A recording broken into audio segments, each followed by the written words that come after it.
الحمد لله رب العالمين والصلاة والسلام على أشرف الأنبياء والمرسلين وعلى آله وأصحابه أجمعين ومن تبعهم بإحسان إلى يوم الدين. أما بعد، أعوذ بالله السميع العليم من الشيطان الرجيم. بسم الله الرحمن الرحيم. وما أرسلناك إلا رحمة للعالمين. محترم حضرات دینی بھائی اور بہنوں، محترم حضرات دینی بھائیوں، آج کا جو خطبہ ہے اس کا موضوع ہے نبی الرحمہ والسلام، یعنی نبی علیہ السلام کو اللہ تعالیٰ نے رحمت اور سلامتی کا پیغام لے کر کے بھیجا ہے۔ اللہ تعالیٰ ہم سب کو اپنے نبی کا مقام و مرتبہ اور ان کی اتباع اور ان کا اسوہ اپنانے کی توفیق نصیب فرمائے۔ اللہ رب العالمین نے اس امت پر نہیں انسانیت پر بڑا احسان فرمایا۔ نمبر ایک، اللہ تعالیٰ نے اپنے نبی کو کسی خاص قوم اور کسی خاص علاقے کے لیے نہیں بلکہ پوری کائنات کے لیے رحمت بنا کر کے بھیجا۔ جیسے کہ سورہ انبیاء کی آیت آپ نے سنا، اللہ فرماتے ہیں وما ارسلناک الا رحمتا للعالمین، ہم نے آپ کو پوری کائنات کے لیے رحمت اور برکت بنا کر کے بھیجا ہے۔ نمبر دو، نبی علیہ السلام سے پوچھا گیا یا رسول اللہ آپ کیسے نبی بنے؟ تو اللہ کے رسول نے فرمایا بڑی اہم چیز اور چند الفاظ میں اپنا تعارف کروایا کہ میں تین چیزوں کا مجموعہ ہوں۔ ہم کو اللہ نے نبی بنایا، وہ تین بڑی وجہیں ہیں، تین چیزوں کا مجموعہ ہوں۔ نمبر ایک، ابو الانبیاء اس ابراہیم علیہ السلام نے دعا مانگی تھی، میں ان کی دعاؤں کا نتیجہ ہوں۔ جیسے کہ قرآن پاک کے اندر ہے، سورۃ البقرہ ہی میں اللہ نے بیان فرمایا کہ ابراہیم خلیل اللہ نے خانہ کعبہ کی تعمیر کے بعد دعا مانگی ربنا وابعث فیہم رسولا منہم یتلو علیہم آیاتک، اللہ جو آبادی میں یہاں بسا رہا ہوں اس سے یہاں کے رہنے والی میری نسل میں اللہ ایک نبی اور پیغمبر بنانا جو پوری دنیا کو کتاب و سنت کی تعلیم دے اور لوگوں کو گناہوں سے پاک و صاف رکھے۔ نمبر دو، اللہ کے رسول نے فرمایا میں اپنے بھائی عیسیٰ کلمۃ اللہ کی بشارت ہوں۔ قرآن پاک میں ہے وَمُبَشِّرًا بِرَسُولٍ يَأْتِي مِن بَعْدِهِ اسْمُهُ احمد۔ عیسیٰ علیہ السلام نے تمام اپنی امت بنی اسرائیل کو اعلان کیا تھا، جس میں یہود و نصارہ تب شامل تھے، لوگوں میری اتباع کرو اور میرے بعد ایک نبی آئے گا جس کا نام احمد اور محمد ہوگا، اس پر ایمان لانا اور اس کی تصدیق کرنا۔ تو گویا کہ آج جو لوگ ہمارے نبی کو گالیاں دیتے ہیں، نبی کو برا بھلا کہتے ہیں، انکار کرتے ہیں، وہ بڑے مجرم ہیں۔ کیوں؟ ان نبی علیہ السلام پر ایمان لانے کی دعوت حضرت موسیٰ علیہ السلام سے لے کر کے حضرت عیسیٰ علیہ السلام نے سب لوگوں نے دی تھی۔ وَمُبَشِّرًا بِرَسُولٍ يَأْتِي مِن بَعْدِهِ اسْمُهُ احمد۔ نمبر تین، اللہ کے رسول نے فرمایا تیسری وجہ یہ ہے کہ میں اپنی ماں آمنہ کی دعاؤں کا میں خواب ہوں۔ حضرت مریم آمنہ علیہ السلام نے خواب جب نبی علیہ السلام ماں کے پیٹ میں تھے تو ان کی ماں آمنہ نے خواب دیکھا تھا میرے اندر سے ایک ایسا نور نکلا جس نے پوری دنیا کو منور کر دیا۔ آپ نے فرمایا میں ان تینوں چیزوں کا نتیجہ ہوں۔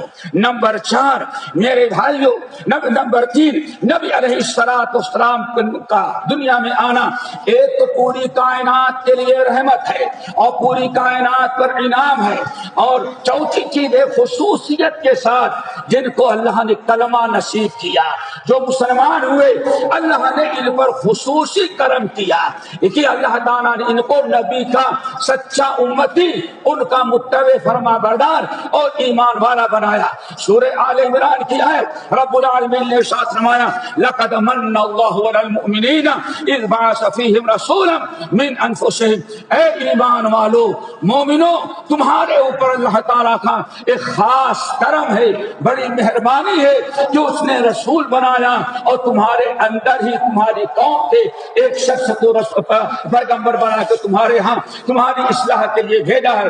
تو مومنوں پر خصوصی اللہ تعالیٰ کا فضل و کرم ہے۔ نمبر 4، اللہ رب العالمین نے اپنے نبی کو بھیجا ہے تو اللہ کے نبی، اللہ نے اپنے نبی کو سراپا رحمت بنایا ہے، سراپا رحمت بنایا۔ پوری آپ کی تعلیم، آپ کا وجود رحمت، آپ کی وفات رحمت، آپ کی تعلیمات رحمت، آپ کی لائی ہوئی کتاب رحمت، آپ کی ایک ایک سنت رحمت، آپ کا ایک ایک عمل اور ایک ایک طریقہ پوری کائنات کے لیے رحمت ہے۔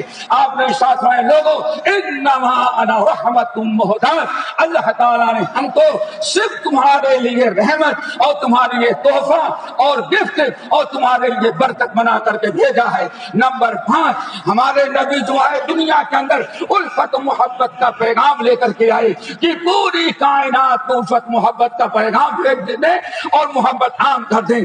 اس لیے آپ نے ساتھ فرمایا اولا ادلکم علی شیء اذا فعلتموہ تحاببتم بینکم، کیا میں تمہیں ایک ایسی چیز بتاؤں اگر تم لوگ وہی اپنا لو تو آپس میں ایک دوسرے سے محبت پیدا کرنے والے بن جاؤ گے۔ ہر انسان کی محبت دوسرے انسان کے دل میں پیدا ہو جائے گی۔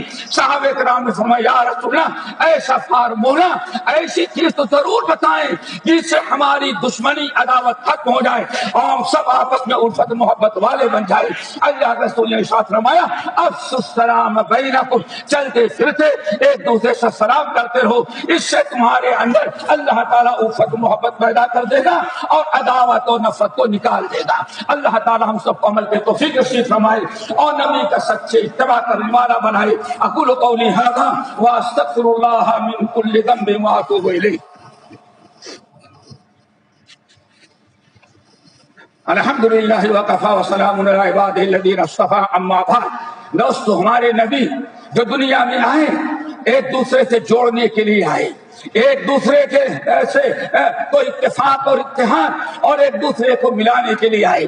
اسی لیے آپ نے ارشاد فرمایا لوگوں میں نے اتفاق اور اتحاد کے لیے مکے میں جاہلیت کے اندر بھی ہم نے ان کافروں کے ساتھ اتفاق و اتحاد کا قدم بڑھایا تھا۔ ہم مسلمان ہو جانے کے بعد اللہ نے ہم کو نبی اور پیغمبر بنایا اور وہ اس لیے اتفاق اور اتحاد اور وعدے کو پورا کرنا اور زیادہ تاکید کر کے فرمایا لم یزیدہ فی الاسلام الا شدۃ، ہم نے جاہلیت میں جو اتفاق اور اتحاد اور مصالحت کی تھی اور ایفائے عہد کا وعدہ کیا تھا، اسلام لانے کے بعد، نبی بن جانے کے بعد اور اسلام دنیا میں لے کر کے آنے کے بعد اس کو اور مضبوط ہم نے کر دیا۔ اور اللہ نے فرمایا، اللہ کے رسول فرمایا لم یزیدہ الا شدۃ، مزید اس کو تقویت میں نے دی ہے۔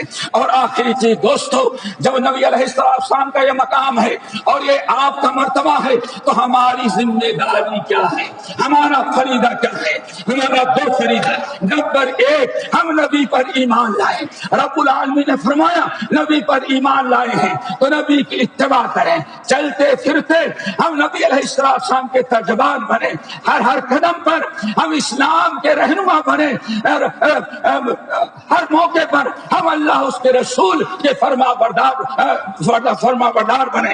ہر لحظہ ہے مومن کی آن نئی شان، گفتار میں کردار میں اللہ تعالیٰ کی برہان۔ ہمیں چاہیے کہ ہم نبی کے سچے فرما بردار بنے، ان دونوں فصل میں کافہ پر عمل کریں۔ لقد کان لکم فی رسول اللہ اسوۃ حسنہ، تمہارے لیے بہترین اسوہ محمد صلی اللہ علیہ وسلم کے اندر ہے۔ اور دوسرا فریضہ نبی پر ہمارا یہ ہے کہ ہم نبی پر درود و سلام بھیجیں، نبی کی حمایت کریں، نبی سے محبت کریں، نبی پر اعتراض کرنے والوں کا ہم جواب دیں اور خصوصاً درود و سلام کا اہتمام کریں۔ اور جمعے کے دن جہاں بڑی فضیلت آئی ہے، اللہ تعالیٰ نے نبی کے بہت سارے حقوق ہمارے اوپر مقرر کیے ہیں جن میں یہ دو حق بہت بڑے ہیں. ایک تو الفت محبت کے ساتھ اطاعت و فرما برداری، دوسرے آپ کی عزت اور احترام کے ساتھ آپ کا درود و سلام کرنا. اللہ تعالیٰ ہم سب کو توفیق سے فرمائے. ہم نے جو بیمار ہے شفا کلیہ عطا فرما، جو پریشان ہے ان کی پریشانی کو دور کر دے، جو بیمار ہے شفا کلیہ عطا فرما، جو مقروض ہے ان کے قرض کو ادا کرا دے. جس ملک میں رہتے ہیں وہاں کے رئیس الدولہ شیخ خلیفہ اور ان کے اعمال و انصار کی مدد فرما، اور جس شہر میں رہتے ہیں وہاں کے حاکم شیخ سلطان حفظہ اللہ اور ان کے اعمال و انصار کی عبادت فرما. اللہ رب العالمین ان حضرات سے وہ کام لے جس میں آپ کی رضا، امت کی بھلا، قوم اور وطن کی خیر ہے، اور ہر ایسے کام سے ان کے ہاتھوں کو روک لے جس میں آپ کی کا غضب، امت و ملت کا نقصان، قوم اور وطن کا خسارہ ہے. الہ العالمین اس ملک کو اور اس کے علاوہ جتنے مسلم ممالک ہیں سب کو امن و امان کا گہوارہ بنا دے. الہ العالمین جہاں بھی دنیا کے اندر مسلمان اقلیت میں ان کے جان مال، ان کی عصمت و عفت کی حفاظت فرما. اللہم اغفر للمؤمنین والمؤمنات والمسلمین والمسلمات عباد اللہ رحمکم اللہ ان اللہ یأمر بالعدل والإحسان وإیتاء ذی القربى وینہی عن الفحشاء والمنکر والبغی یعظکم لعلکم تذکرون واذکروا اللہ یذکرکم وادعوہ یستجب لکم ولذکر اللہ تعالی اکبر. ہمارے چینل کو سبسکرائب کیجیے اور بیل آئیکن کو دبانا نہ بھولیے تاکہ آپ کو نئی ویڈیو برابر ملتی رہیں. لائک اور شیئر کرنا نہ بھولیے.